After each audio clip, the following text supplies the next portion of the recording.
Eu conheci a esposa do meu namorado há exatamente 2 dias atrás e eu até me atrevo a dizer que a gente tá se tornando amiga. Mas calma aí, senta que eu vou explicar tintim por tintim, tá? Primeiramente, eu não sabia que ele era casado. Quando a gente se conheceu, ele já me disse de cara que ele era caminhoneiro. E assim, devido ao fato de eu ter uma vida muito corrida, eu sou professora, eu trabalho em 2 escolas diferentes. Nessas 2 escolas, eu fico intercalando porque eu trabalho durante a semana em 3 turnos. Então, me enganar nessa questão não é muito difícil. Ele passava pouco tempo aqui, ele dormia aqui na minha casa e logo ele sumia, mas a gente estava sempre em contato, ele me mandava mensagem, ele conversava comigo por telefone.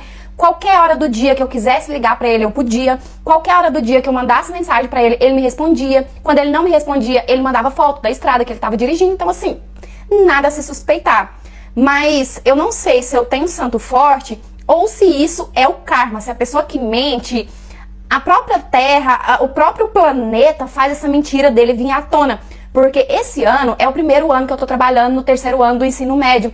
E aí, essa escola que eu tô trabalhando, né, no 3º ano do ensino médio, eles estão com um projeto de ajudar os alunos a meio que encontrar a sua profissão. Desde o comecinho do ano, a gente ainda tá em janeiro, mas desde que começaram as aulas, a gente está com um projeto nessa escola de levar os alunos para poder visitar algumas empresas, para poder conhecer algumas profissões, sabe? E antes de ontem, a minha turma, a gente foi visitar a indústria farmacêutica. A princípio, a gente iria visitar somente uma farmácia, só que de última hora, a diretora conseguiu pra gente ir visitar a indústria mesmo, sabe? O laboratório onde fabrica os medicamentos. Porque ali tem farmacêutico, ali tem auxiliar de produção, ali engloba muitas profissões. Enfim, eu fui encarregada, né, de acompanhar a minha turma e tal. E quando a gente chega lá, em todas as outras profissões, geralmente quem acompanhou a gente foi o gerente, né? Alguém assim mais da alta, digamos. Só que nesse laboratório foi um auxiliar de produção, porque tem muitos anos que ela trabalha lá, então ela era a pessoa mais capacitada para poder estar mostrando tudo pra turma, explicando tudo. Essa auxiliar de produção era ninguém mais, ninguém menos do que a esposa do meu então namorado.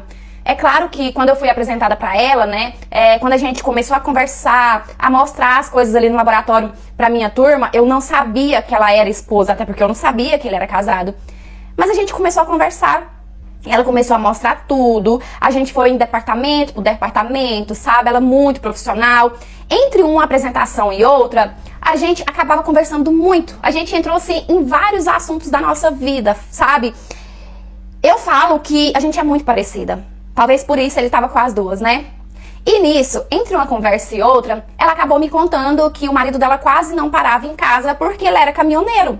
E eu falei pra ela assim, nossa, olha que coincidência, eu sei bem o que você passa, eu sinto na pele. Tem pouco mais de um ano que eu tô namorando um cara, tipo, nosso relacionamento é super sério, só que ele também é caminhoneiro, então assim, a gente não passa muito tempo junto por causa disso. Beleza, conversamos isso e continuamos ali o nosso passeio pelo laboratório, né, ela mostrando tudo pra turma e tal. Até que teve um momento que o celular dela tocou, era uma chamada no WhatsApp, ela olhou a tela e atendeu. Quando ela olhou, que eu vi a fotinha do perfil, eu gelei inteira. Porque, gente, quando eu bati os olhos ali, eu falei, cara, é o fulano, o meu então namorado.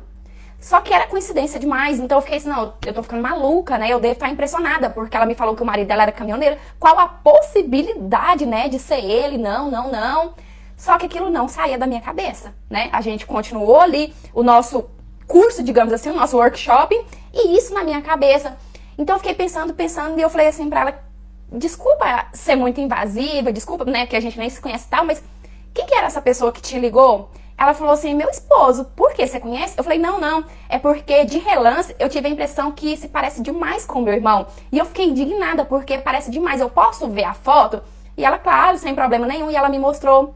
E, gente, quando ela me mostrou, a minha pressão caiu, comecei a passar mal, comecei a tremer, sabe? Ela teve que vir me dar água e ela notou que tinha sido por causa da foto. Então ela falou assim, o que foi? De onde você conhece meu marido?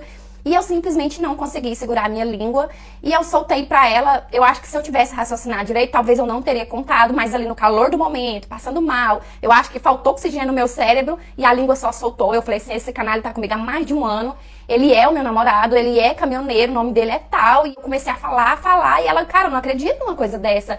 E a gente começou a conversar ali, sabe? Primeiro eu chorei muito, passei mal, depois ela também. E aí ela começou a conversar com ele por mensagem pra poder pegar as coisas.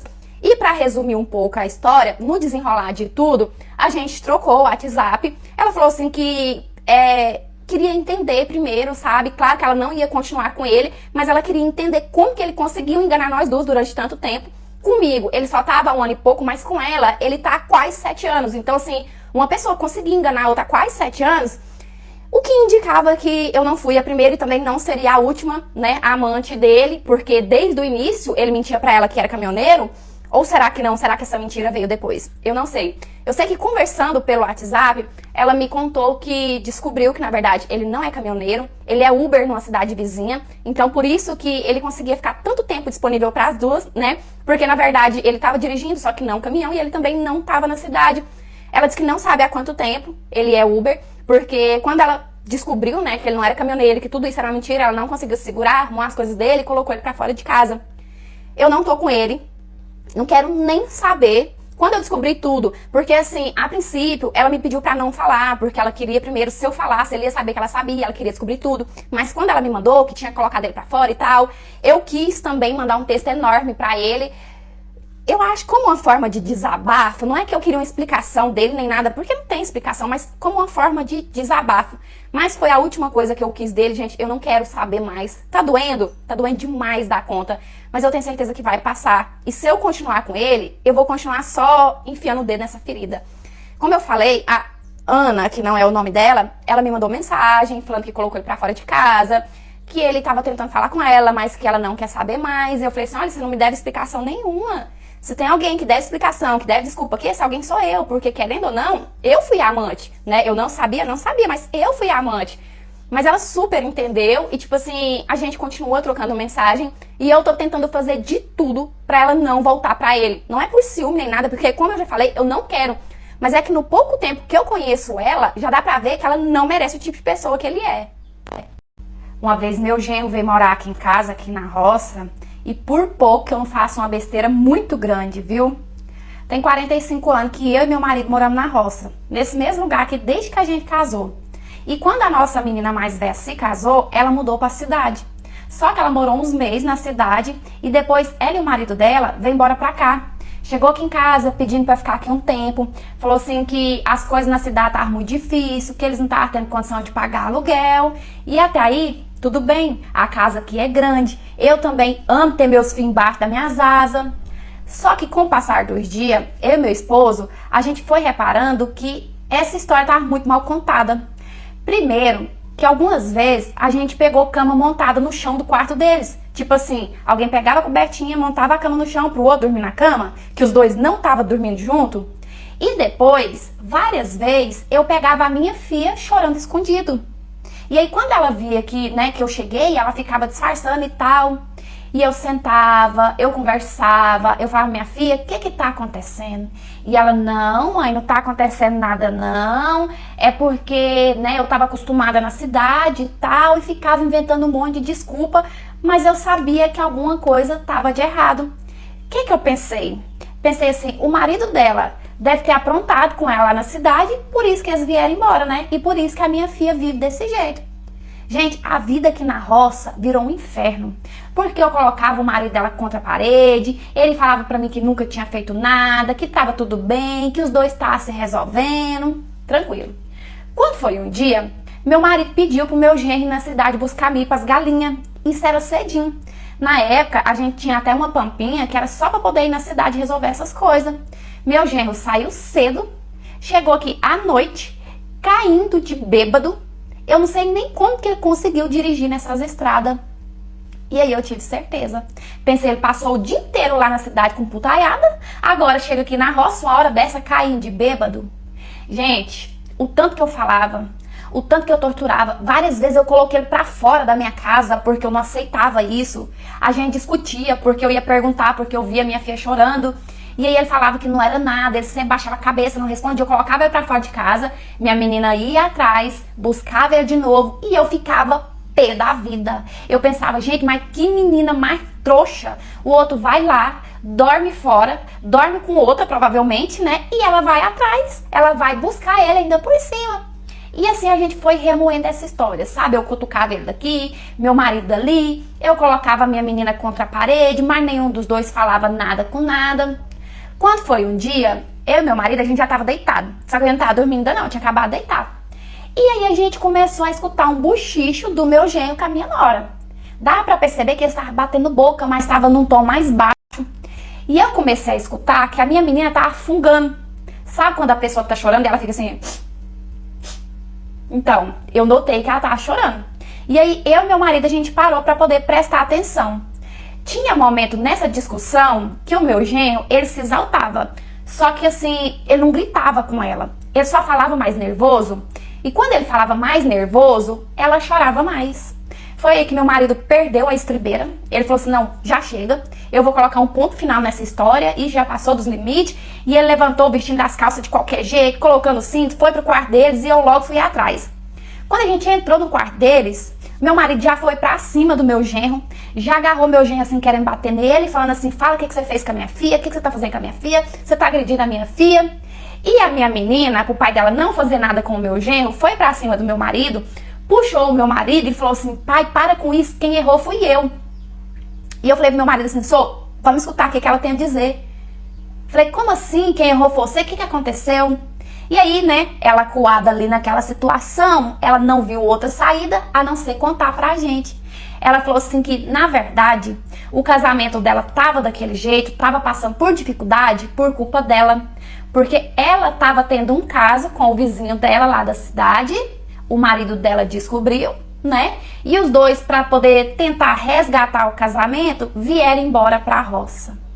Gente, pensa numa cara de tacho. Foi a minha e a do meu esposo.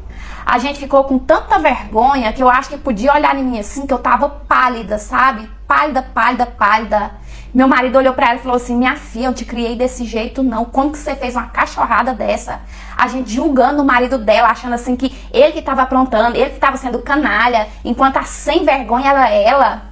E aí nisso o meu genro virou pra ele e falou assim, pois é, seu Osmar, eu sei que eu sou trouxa, eu sei que é vergonhoso pra mim, mas eu amo sua filha, eu tô lutando pra poder conseguir perdoar ela, e se eu tô passando por tudo isso, é porque eu quero demais conseguir resgatar nosso casamento. Gente, na hora, sabe o que meu marido fez? Ele arrancou o cinto que tava nas calças dele, e ele fez uma coisa que ele nunca fez, nem quando nossos filhos eram pequenos. Ele deu tanta lapada naquela menina, sem dó, que eu sei que ele fez isso de vergonha que ele ficou do nosso genro.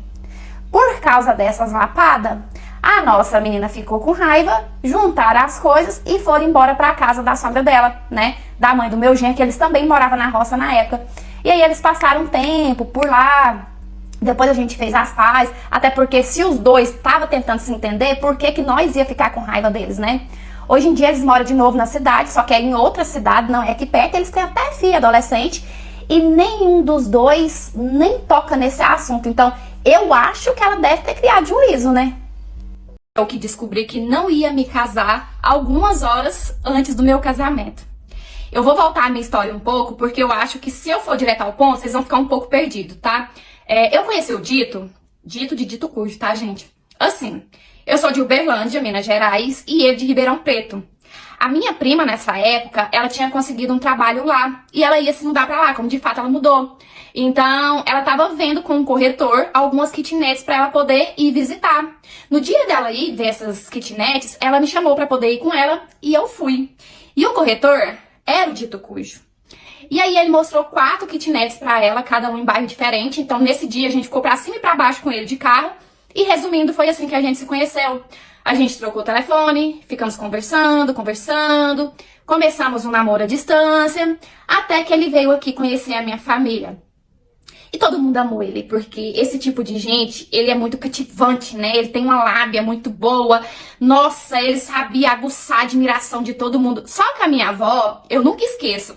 Nessa primeira vez que ele veio aqui em Minas Gerais, ele falou assim pra minha avó que ia me levar embora pra Ribeirão Preto. A minha avó falou assim, que nada, rapaz. Eu conheço muito bem cara do seu tipo. Você é muito tem muita lábia. E eu deveria ter ouvido a minha avó, né, gente? Ficamos namorando à distância. Sempre que dava, ele vinha aqui. Mas ele nunca me levava lá. E aí eu comecei a questionar ele sobre a família dele, né? Que eu queria conhecer a família dele. Ele falou assim pra mim que ele morava sozinho em Ribeirão Preto. Que a família dele era tudo de Fortaleza.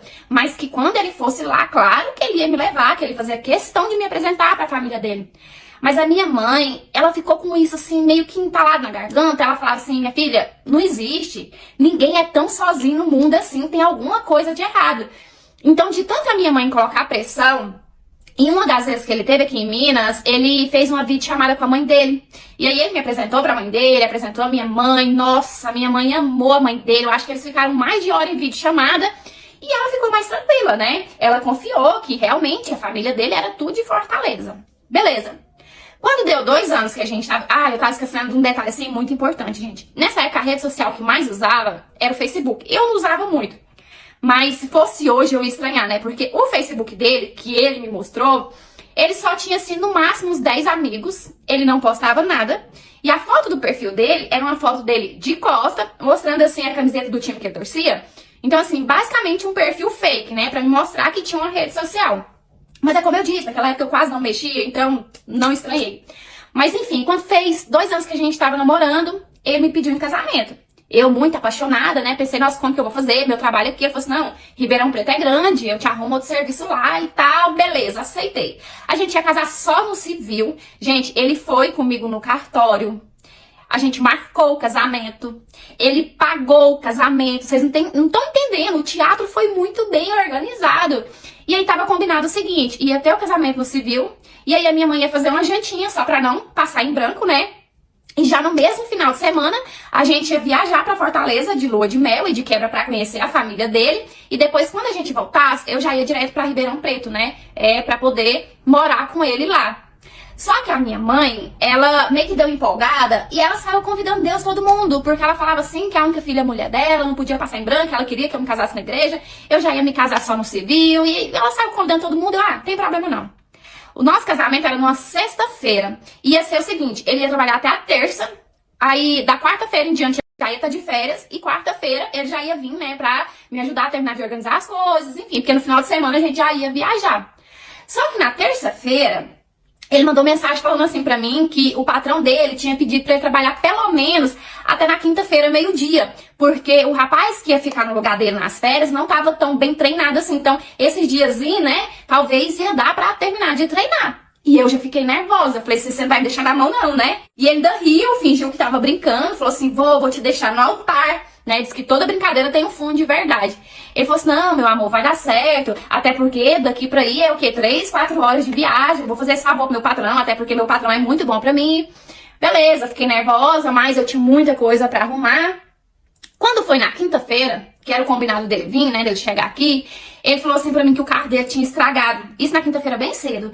E aí já começou a me dar aquele trem, gente, tem alguma coisa de errado, porque também eu não sou tão inocente assim, né? Ele falou assim que o carro dele tinha estragado, mas que não era, assim, algo muito grave, e que ele ia sair de lá na sexta-feira bem cedo. E eu ainda falei assim pra ele, Dito, lembrando que não é o nome dele não, viu, gente? É de Dito Cujo. O nosso casamento é na sexta-feira, como assim você vai vir na sexta-feira? Ele falou assim, a gente casa à tarde, eu vou sair cedinho, ainda vai dar tempo demais, fica tranquila. Não vai ter problema, você não confia em mim, sabe? E nessa altura eu já tava chorando, gente, porque a minha mãe já tinha convidado Deus e todo mundo. Eu tinha comprado um monte de coisa pra minha viagem pra Bahia. Comprei biquíni, comprei roupa, comprei calçado. Fora algumas coisas de enxoval que eu comprei pra poder me mudar pra Ribeirão Preto. Então, assim, tava um misto de sentimento no meu peito. E ele, não, fica tranquila.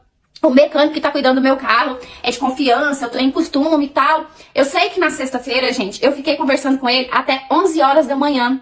E até foto da mala pronta dele, ele me mandou. Quando foi umas 11 e pouquinho, eu já tava com aquilo assim que eu sabia que não ia rolar. Eu falei assim pra ele, me conta a verdade, o que tá acontecendo, você desistiu, eu fiz alguma coisa. Ele me mandou um texto enorme.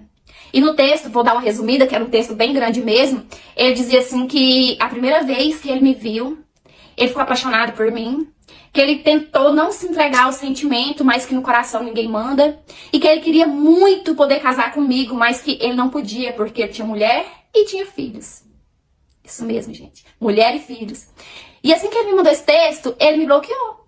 E eu fiquei desesperada, como assim, cara? A gente vai casar agorinha, né? Os convidados já tá todo mundo esperando, todo mundo arrumando, tá pago no cartório. E eu tentava ligar pra ele, não dava. E eu pegava outros telefones pra ligar pra ele, mas creio eu que ele tirou o chip, que ele trocou até de chip, pra eu não conseguir encontrar ele, porque eu não consegui falar mais.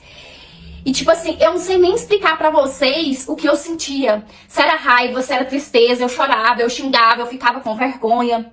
Os próximos dias, todas as vezes que alguém me via, ficava perguntando: ah, é verdade que seu noivo fez isso? Eu tinha que repetir aquela história. Depois, eu tava até evitando sair de casa. Por pouco, eu não afundo uma depressão profunda. Sério, gente, foi algo sério. Hoje, eu tô casada.